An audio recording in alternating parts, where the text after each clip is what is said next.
piece here was inspired by the biblical writing of Revelations, and it's Revelations 12, which talks about a woman in the sky who is about to give birth to a child, who's the Christ child, and she has 12 stars around her head, and there's a half moon below her feet, and this is obviously the Virgin of Guadalupe. But if you look at these images right in here, you'll have here again, it's the combination of the farm worker ego and the Virgin of Guadalupe. The sky was formed by the images of the farm worker ego, and then you have the stars within that blank space. So you have the breakup of the sky, and it also the scripture also refers to a seven-headed dragon that's about to try to devour her, try to get her. And so you have these skulls. You have 7 skulls that represent the seven-headed dragon that's about to try to conquer her prior to her escaping. And it's a very interesting story, but that's what influenced me. And when people hear this story, they sort of don't like the piece very much. It's not. It's not. It's sort of a frightening painting because, and I call it El Quinto Sol.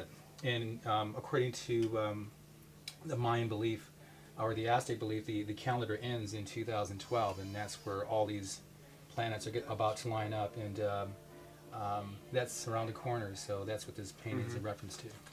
Now, I want to talk or ask you about your creative process, because you read a passage here in Scripture.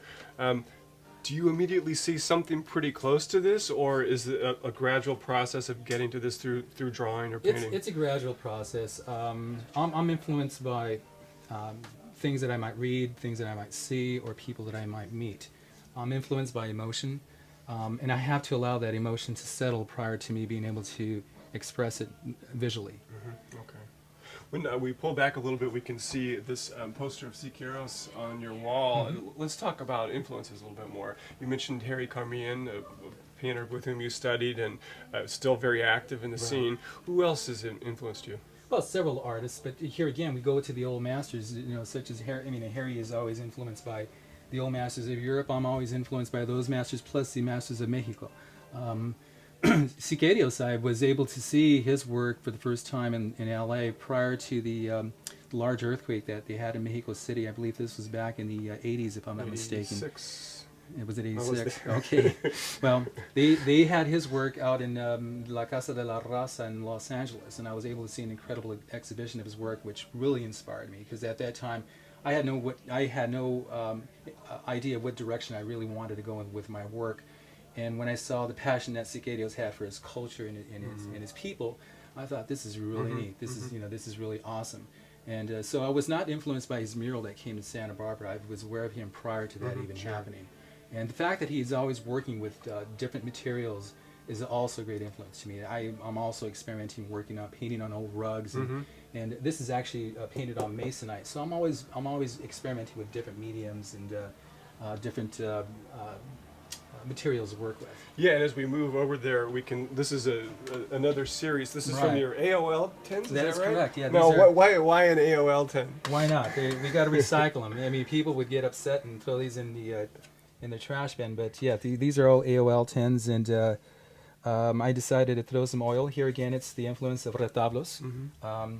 But these are all what I consider conceptual pieces, and these were all inspired here again by encounters that I might have had with individuals, and I just needed to express myself. And I consider these smaller pieces conceptual pieces, because if I see something that works, I'll go with a larger interpretation of it. There's a painting here over your television set yes, to inspire. There's also a painting over my toilet bowl too. What have we got here?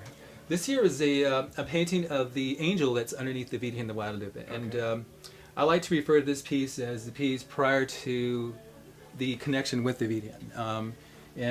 I was inspired to produce this piece after I finished the painting that I was commissioned by the Church of St. Juan Diego.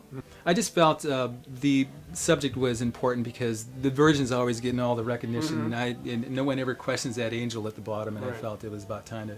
Well, that's what so much of your work does is it looks at the person holding up the the person who's getting all the limelight. That's true. That's true. Now over here we've got a piece that is it's almost a sculpture. It's so thickly made. Talk about this. This is one of my my conceptual pieces that I started with, it's one of the earlier pieces, I believe. It was 2000 when I painted that. The frame was given to me by a friend of mine in Los Angeles, and it was an old wooden frame, and that's all it consisted of, and I just decided to try to work with it. And I'm always intrigued with Mexican foods. My mom brought me up with making great Mexican food. She's been an influence on me with my own personal cooking. What we have here is a molcajete, and you have the chiles in the bottom inside the molcajete, and you have the rock, the volcanic rock, in which you're able to mold the chilies so that we can get some salsa from it. And the rock has the Virgen de Guadalupe on top. So, excuse me, here again we have the influence of the religion and the culture. Now, several times I've heard you mention the date in which something was painted. Do you see your work as evolving towards something higher, or is it just different as you move from phase to phase? I just like to keep tabs of the dates just to see the progress, my progress as a painter. I try to experiment with different approaches. I get bored real easily if I continue to paint lilies for the rest of my life. So, so do you think you're a better painter now than you were 20 years ago? I mean, technically? I wouldn't know if I would go with a better. I'm more experienced, I would say. I've always had difficulties trying to mimic reality, as a lot of people are able to do. People that are good draftsmen. I see my strong point as just being creative, and that's where I try to focus on my creativity. Look around, there's so much religious imagery, and I know that your work has also been commissioned by several local churches. In fact, we have a couple of video testimonials from Reverend Brooks and Father Kiwis. Let's take a look at those.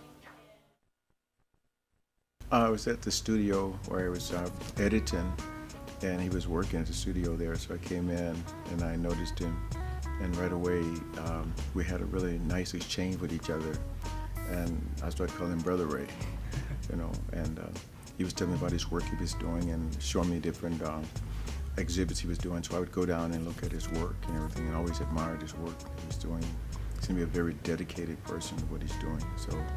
And then it's very warm from the heart.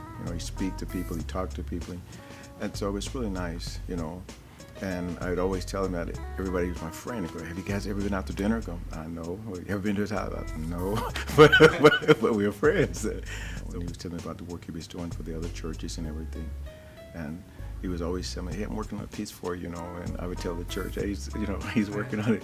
And then the thing that really, it seemed like it was a divine intervention where my uncle and my aunt was coming here from Memphis, Tennessee, and they'd never been to California before, the whole 40 years I've been here. And as they was driving up, Brother Ray was walking up with one of the works that he'd finished, and we looked at it and it was a Lord's Supper, and I go, oh my God, look at this. Wow, so I go, hey, Uncle, look at this. And he was admiring, and he said, I'll be right back. And then he comes back with the other piece of the resurrection of the Lord. And we just sitting outside, and the people coming by going, ooh, can I take a picture of that? And so people was getting pictures of it while we sitting outside talking. So then we came inside with it, and I had a Hispanic church come in. They just really thought, wow, this is it. It really speaks well of it. It's just been a blessing for me here, and I thought the greatest thing was that it was like a divine intervention with my uncle and my aunt coming in, and he's, he comes up with a work of art that, it's just really awesome. Well, Ray is a parishioner of Our Lady of Sorrows Church, and we first met when his daughter was involved in our confirmation program some years ago. To repair statues nowadays and so